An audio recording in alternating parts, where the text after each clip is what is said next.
filing a $20 million claim against the Department of Corrections for their officers' role in what happened. This comes on the same day a critical review of the shooting was unveiled to the King County Council. King 5 investigator Linda Myers exposed the problems with the controversial shooting and joins us now with the latest installment. Linda. So this shooting happened 2 sheriffs ago, but it was John Urquhart who wound up on the hot seat today, answering questions about what went wrong, what changes he's making, and why he did not take action against the deputy involved. Well, 30-year-old Dustin Theo Harris lies in a hospital bed, recovering from his 12th operation. King County is grappling with why no one was held accountable for putting him there. He was lying in bed. He wasn't reaching for a weapon. 2 people barged into his room, and 10 seconds later were unloading 16 bullets into his body. The shooters were Department of Corrections officer Chris Ronkin and King County Deputy Aaron Thompson. They'd arrested a parole violator at his Auburn house, but surprised Theo Harris in bed, shooting him when they mistakenly thought he was reaching for a gun. When we found there was no plan for the officers as they entered Mr. Theo Harris's room. Today, a police accountability group hired to review the shooting told the King County Council the sheriff's office should reevaluate deadly force tactics and how it investigates officer-involved shootings. This video taken by police shows the aftermath. Evidence was overlooked, shell casings weren't collected, and Deputy Thompson refused to be interviewed right away, instead giving a written statement a month later. And because of union rules, King County's own civilian watchdog never got to talk to the deputy. I couldn't ask him questions about why he elected to shoot or why I believed it was necessary to draw and exhibit his weapon. The Internal Investigations Unit recommended Thompson receive sustained violations for use of authority and performance standards, but Sheriff Urquhart threw them out. Very clear to me that he was singled out. Urquhart said Thompson was scapegoated, prompting this exchange with Councilmember Julia Patterson. Who would do that? I think there were people inside the sheriff's office at the time that felt that they had to have somebody take the fall for this for no other reason. Who would those people, not by name, just generally, I mean, would they be... Command staff. Would they be the... Pardon me? Command staff. Instead of focusing on one deputy's mistakes, Urquhart says he ordered retraining across the board, and he said he's also negotiating with the Guild so the deputies can be compelled to talk immediately, instead of allowing them 72 hours to write up a statement. Yep. And the sheriff said he's put together an administrative review team that will go to officer-involved shootings and start looking right away for any policy violations or misconduct. And we just got a statement from the Department of Corrections saying, in response to that $20 million claim, they feel their officer used appropriate force in a dangerous situation. They'll have more to say after they're finished negotiating. Linda, thank you. Thanks, Linda. And finish negotiating. Negotiating after shooting somebody that was unarmed in the bed. On a cold, freezing night in Milwaukee, December 10th, 2003, Curtis Harris was arrested in his home on a routine disorderly conduct charge, handcuffed, then punched in the face and shoved in the mud by former Milwaukee police officer Kevin Harris. Dragged to the Milwaukee police jail, Curtis walked into the Milwaukee booking room. I'm putting this on here because I've been falsely accused and incarcerated and can't get a motherfucking liar to be my fucking lawyer because they all in cahoots together in that fucked up ass system. It's bullshit. Fair use, motherfucker. Today, the Insider Exclusive will show you the actual Milwaukee police surveillance camera video in the booking room, which completely contradicted the lies of Clark and his officers. The lies of Clark police. and his fellow officers taunted, ridiculed, and laughed at Harris as he lay paralyzed by Clark on the cold cement jailhouse floor, and he drifted in and out of consciousness. How the wheels of justice turn in police brutality cases like Curtis's. How Jason Abraham of the law firm of Hupy and Abraham got some justice for Curtis Harris. Hi, I'm Steve Murphy, and this is the Insider Exclusive, live from Milwaukee, Wisconsin at the Hupy and Abraham Law Firm.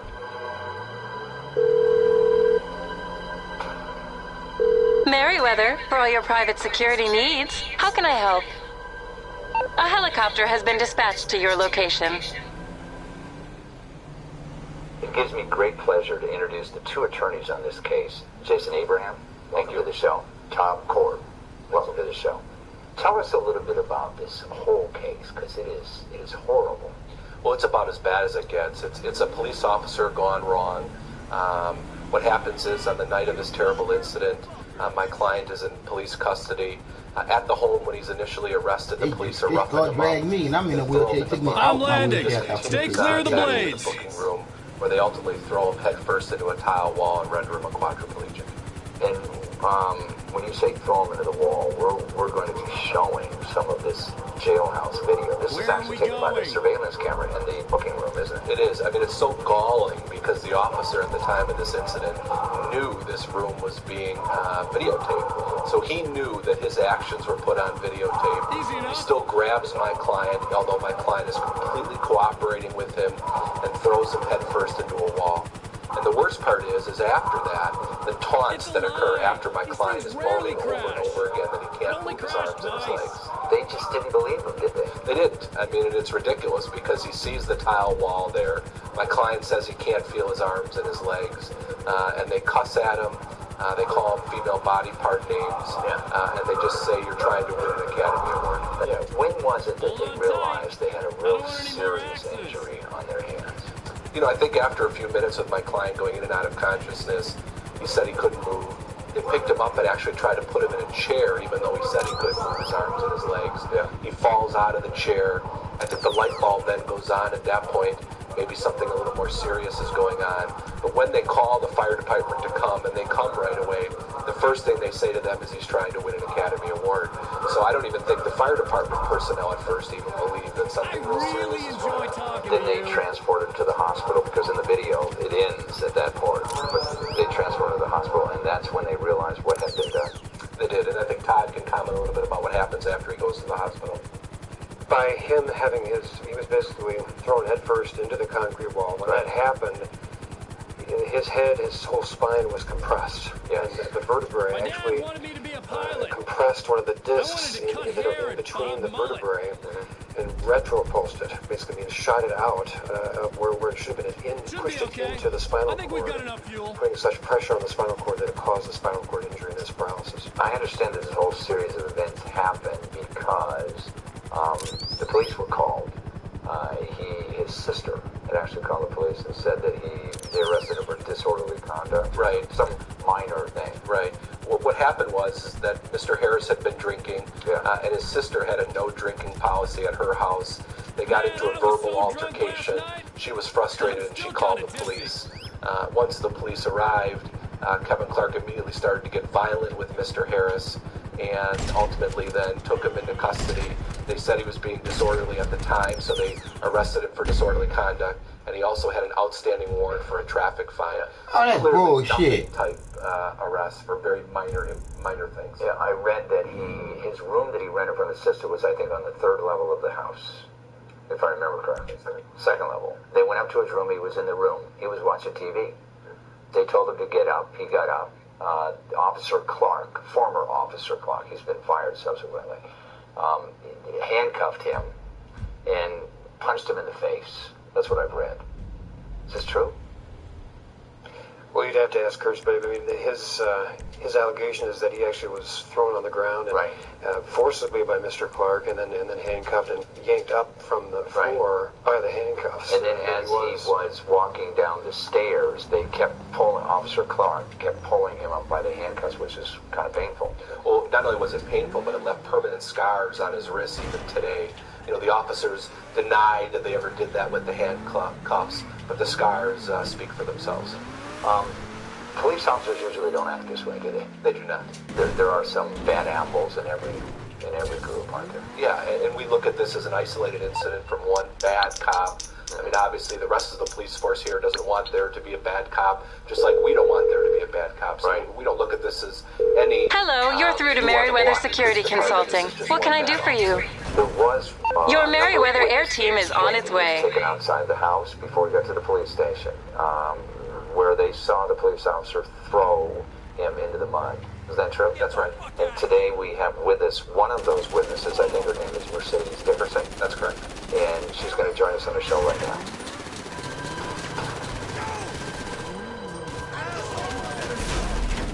I'm very pleased to have with us today Mercedes Dickerson. Welcome to the show. I understand that Curtis Harris is your uncle, right? The cavalry has arrived. The day that he was arrested at your aunt's house, correct? My grandmother. Your grandmother. What did you see exactly? They told him to get on the ground. They said that he was going to go on the ground, so they grabbed him by his shirt and put him on the ground and put their knee to his spine and going down the stairs, pushing him down the stairs. So we ran on the balcony. They told him that he liked mud, pushed him in the mud and slapped him with the leather gloves. Did you say anything to him? They asked him did he like mud. And then what happened after that? They walked into the car and pushed him in the car. Okay. This isn't the right way to treat anybody, is it? No. You know, it took a lot of courage, you know, for Mercedes to be willing to stand up and talk about what she saw in light of what happened with this officer. You know, she gave a deposition and had to be confronted by the city attorney. You know, so she really took a lot of courage for this young woman to be able to come in and give her version of what she saw. Well, we're all proud of you for doing that. It was the right thing to do.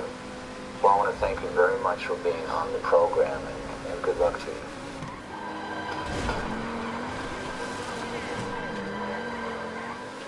By the way, I understand that you found out about this videotape that the officers had in their booking room kind of by accident, right? We did, actually. An open records request was made after the incident for any videotape. And the motherfucking sheriff caught dragging me 10 of my Air Jordans and fucking my shoulders and then throwing me in jail after. That there was such a videotape. When you said the city, who in the city denied? Well, the city attorney's office, when you make the request in this type of case, it goes through the city attorney's office, and they denied any such video existed at first. And then we informed them that Internal Affairs told us that there was in fact a video, and then finally it was produced. You know, in this case, after something this dramatic happens, Internal Affairs takes a look at the officers. Gotta look at it. The man got paralyzed. We were able to review all those materials, and it was clear that what they did was skew the investigation in a way to make sure that no criminal charges were filed against Mr. Clark. They presented all the evidence in a way that said Mr. Harris punched Mr. Clark, or attempted to, before he was thrown headfirst into a wall. And that clearly didn't happen, and that also was not on the videotape. Yep. But the city attorney's office was aware of the videotape. Right. Well, they sure should have been, because... No, don't say they should have been, bitch. You know they was aware of it. You just ain't telling the truth, don't you? Internal Affairs had watched it. So how can they allow city employees to lie? I like to use that word lie. Yeah, because it is the truth. They lie. To lie and deny It's a lie. And actually what happened. How does that happen? You know, who knows? You know, but fuck you mean, who knows? There probably is no case here. Fuck you, who knows? City employees that lie. They know. They supposed to go to jail for lying. They act like they really didn't know there was a tape and that they produced it, so, you know, they act like no harm, no foul. Wow. But it is harm. It is foul, bitches.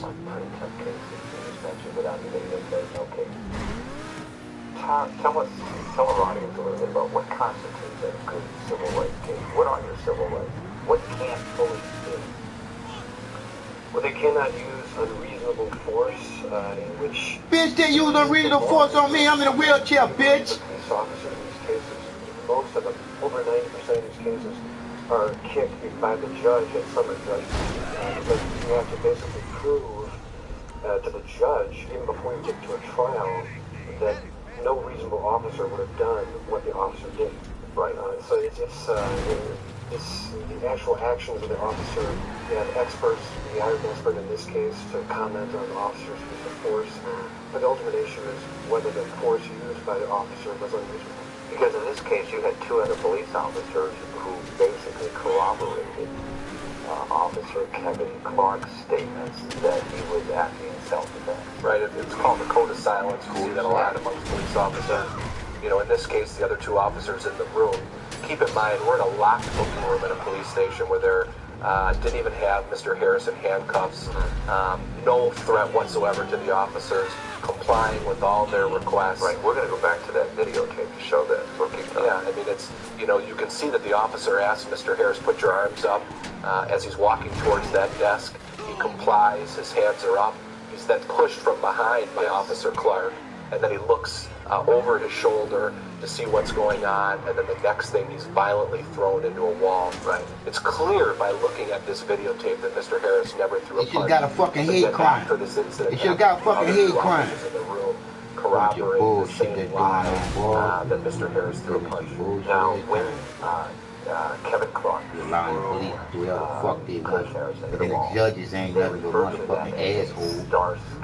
Because I'm still going after that judge to live and put me in jail because I didn't want to plead out. My understanding is from a former Milwaukee Police Department officer that is slang for taking a suspect and throwing him down to the ground.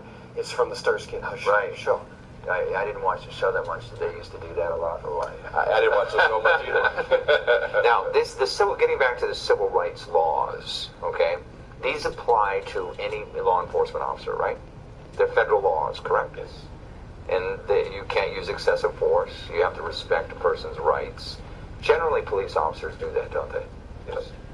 But in these cases of egregious behavior, then that's why we have this case to begin with, okay? Correct. And even with this video, the city attorney's position all along until shortly before trial was that they were not responsible. They were going to beat summary judgment. Their only offer on the case up until it was resolved for $3 million was $500,000. I mean, they felt that this case was going to get kicked on summary judgment. I mean, it was fought tooth and nail with experts, and the case was set to be tried on October 15th of this year, and we were ready, willing, and able with our briefcases set to walk up there and try this case. And that's important because your law firm is always ready, willing, and able to try any case, right? Absolutely. In other words, you're not looking for a quick settlement. You want the maximum for your client, right? What they deserve.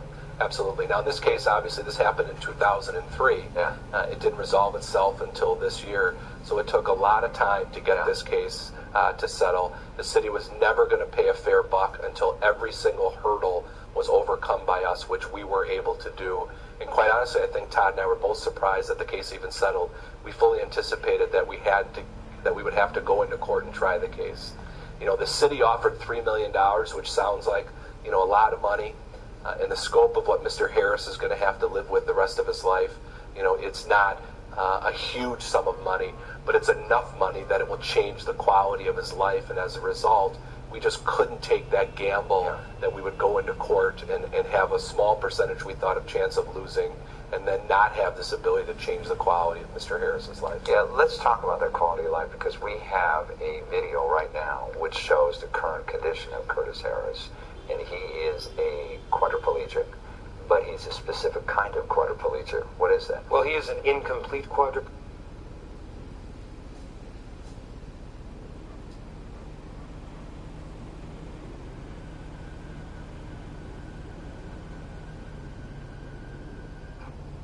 Curtis's life has changed dramatically, as you can see that, and he's never going to get better, is he? No. Unfortunately, this is a permanent condition that, as far as we know, there's no doctor can help him get any better. Okay. When you determine, like they came up with a number of $3 million, right? Is that based on like a life care plan that you came up with, that the city agrees with, or is that their own estimate? Where do they get this number? That's what I'm really saying. It comes from all the different types of damages that you could put forth in this case. Okay. Past medical expenses, future medical expenses through a life care plan, past wage loss if there be any, future wage loss if there be any, and then you have past and future pain and suffering. So we put forth all the damages that we could put forth to the city. Then the case settled with a federal magistrate at mediation, where the magistrate tried to get both parties together to reach a reasonable settlement. So the $3 million, is obviously based on all the special damages that we could put forth. And then I guess the city paralyzed for the rest of his life. Cost-benefit analysis of what's the likelihood of a bigger verdict. And then ultimately for us it came down to, we could really change Curtis Harris's life by this settlement. And we felt compelled to recommend that. I read in your recommendation that you thought a jury verdict might come in at $6 million plus in that neighborhood. Correct. Nice. And someone pointed out, keep your mouth shut about important for our audience, that Curtis had a criminal record. He had been arrested for various other things. Not that didn't matter. But that was figured in, and that's what I was amazed wow. at. The statistics of how much he might have received, had he gone to trial. Well, you have to factor in the credibility of all witnesses when you determine whether you're going to go to trial. Yeah. In this case, as you mentioned earlier, Officer Clark was fired for an unrelated incident. Yeah. Right after this incident with Curtis Harris, he was sledding on duty and was fairly seriously injured, and he and his other officers at the time concocted this scam where they would say he was injured while chasing a suspect. Mm-hmm. He received workers' compensation benefits. Actually, I think was even given an accommodation from the mayor. And then months later, another officer rolled over and said, no, they were sledding on duty. And then he was charged with a crime and ultimately fired. So the credibility... Charged and convicted. Correct. Insurance fraud. Exactly. And the credibility of all witnesses have to be determined into settlement decisions. For example, the city thought they were going to be able to keep out all this information about Officer Clark's subsequent incident and insurance fraud. We were able to successfully convince the judge that his credibility is at issue. Look how they lie So for their therefore, client it goes to when they his supposed to be character telling the and fucking motives. truth in the court of law, and nobody don't go to jail for One of the lying. reasons the That's city bullshit, then decided y'all. to pay a substantial sum of money was because they realized that all that information about Clark was going to come before the jury. So when they had to assess his credibility, they were going to be looking at this incident with respect to sledding, what happened at the house, Mercedes' testimony about throwing him in the mud, all these building blocks into showing that Officer Clark was just a bad cop. There was a big contention about what Officer Clark, former Officer Clark, and his two officer buddies said happened in that booking room, and we fortunately have with us a video deposition of Officer Clark, former Officer Clark, trying to explain his way out of what definitely appears to be excessive force. We're going to go to that right now. There's Harris down. You're trying to get him down to the ground. Did you get him down to the ground? Yes. Okay. Did Mr. Harris, or did you decentralize Mr. Harris into something other than the floor before he got down to the floor? He struck the base of the north wall with his head. Has ever lost consciousness after he, at least in your presence, after 31444. That's correct. He never lost consciousness. 31444. Was he 12, I've heard several 10, instances on here where 03. he's speaking rather clearly.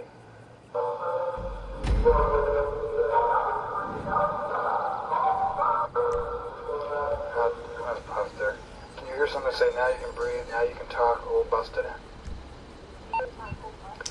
Yeah, now you can breathe, now you can talk, oh, busted. You hear that phrase used? It sounded like it. Was that your voice? What you need, boss? Some wheels? I can bring them round. Here's some laughter. Yeah, there appeared to be several people laughing. Okay, please, you did not laugh. I don't recall. I couldn't hear what was said. I'll bring it by. Okay, I got stuff to do. Trying to explain his way out of something that's blatantly use of excessive force. What are your comments on that? Well, he had, this You Officer just Clark being that close up to previously, people, my son. reports indicated that Mr. Harris had great, thrown a that punch was at him great. with his right fist. But when Mr. Harris is facing the opposite direction, Officer Clark is directly I'm not behind that him. close to people. You can see from the actual videotape of the incident that's impossible for Mr. Harris to have thrown a punch. Unless he can And punch Officer- backwards. Yeah, and so when they acted it out, I was really surprised that they even wanted to demonstrate it. So they must have actually thought about how they were going to explain this in their deposition. And he and Officer Shank, one of the other officer was present throughout that night with Mr. Harris, when they acted it out and showed something totally opposite of what you see on the actual video. It was really striking to me. It was also interesting, even after that, those depositions were taken. Another actual sergeant gave the force their initial explanation of how this happened. They told him how it happened. I took his deposition and trying to explain what happened. He was shown by his Officer Clark. He said the punch was like this. Like a backwards, over the back, backwards punch, which is amazing.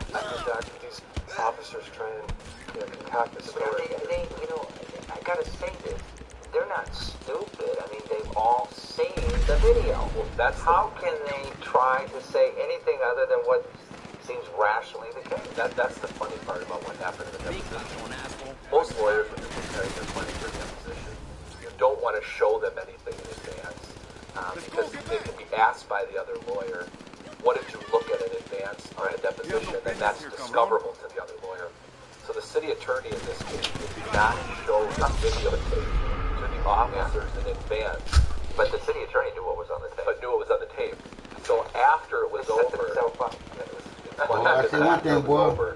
The officer. It's so many ways you can eat them tacos, boy. It's ridiculous. Ain't no way in the world somebody can live there and say that they gotta eat motherfucking animals. Showed what happened in the videotape, and his testimony that he knew at that time was compromised by what the actual video showed.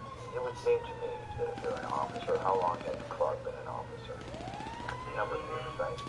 Okay, so it seems to me. She came, then she said her mom needed to go to the hospital. One of the first things. And I lived and I talked to her about that. And then she came back after mom went to the hospital and she went to work.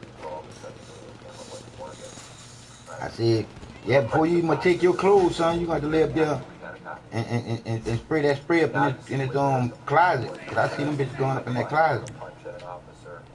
All we had was you hear me? A report showing a punch was thrown and my client saying no it wasn't.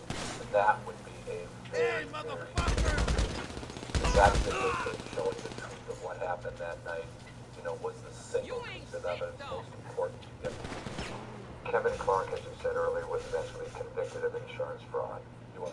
Right, and he's doing jail time. No. Okay. Was anybody else reprimanded at the Milwaukee Police Department for this unfortunate event? For the Curtis Harrison? Yeah. No, unfortunately not. As I said, Internal Affairs did an investigation. Nothing in that report talked about what happened back at Curtis's sister's house. Yeah. It was all done in a way that showed Mr. Harris a punch. Everything was skewed in that way. So when they brought it to the district attorney's office, the district attorney's office decided not to charge Officer Clark with anything as a result of the situation. Generally, Internal Affairs exists in any law enforcement to determine what the truth is, right? But generally, if you lie to Internal Affairs, isn't that grounds to be dismissed? It is, and what happened is the Internal Affairs officer, when he did his investigation, looked at the videotape himself and said it was a huge piece as to whether or not Curtis Harris threw a punch. So it seemed to us, at least, that there was a code of silence that not only started in the book, but had gone through then to Internal Affairs in a way to kind of sugarcoat what happened. Now, this I understand was the biggest settlement that the city of Milwaukee has paid in police brutality cases. It is, and it's also the biggest. You know I wouldn't be able to use my phone this whole weekend. And unfortunately, Curtis Harris has made it. You hear me? You know I wouldn't able to use my phone this whole weekend. Wasn't able to use my phone. I lost the dog. I ain't gonna lie. I cried on YouTube and everything. Cause it ain't fair what they doing me, man. And when the girl called me up and at the store, she put in there. I don't know why she put in there. That's dirty clothes, but she didn't put in no bag. I would say that the civil rights cases are very, very difficult cases. And the city, whatever city you're in, I don't know, dog. And like I said, I just not found out. I had to live there and go to YouTube and reboot the whole fucking phone. Do the whole. Cost thousands. You see, because it was what they call a system freeze. And I was like, well, how does that happen? And nobody wants to explain how that happened. You know what I'm saying?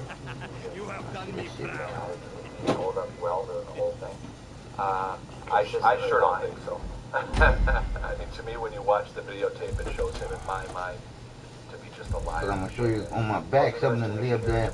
I don't know if they stuck me there or what, but it looked old. I said, hold on. I know I got stabbed on this side. I ain't get stabbed on this side. And they got a big old black spot right there. I said, look like something that's been stuck or something bit me right there. I said, I'm going to check out that and see what the fuck that is. In my opinion, buried himself. Yeah. And it's, I think, important to note to the audience that this officer showed not 1 ounce of remorse at what he did to Curtis Harris from the day and then the dude Curtis Harris, police did that and slammed his head up against the wall and paralyzed him. He lost his job. He cried like a baby over his job. But when it comes to rendering someone a quadriplegic, there was no remorse whatsoever. 2006 is just not being, settled. Oh yeah, and I put all them phones. You have all this technology, this shit not work for you. And then for, like I said again, it is what it is when you look at it. This is that algorithm working full force, buddy. Full force. And I was just talking about, remember I was telling you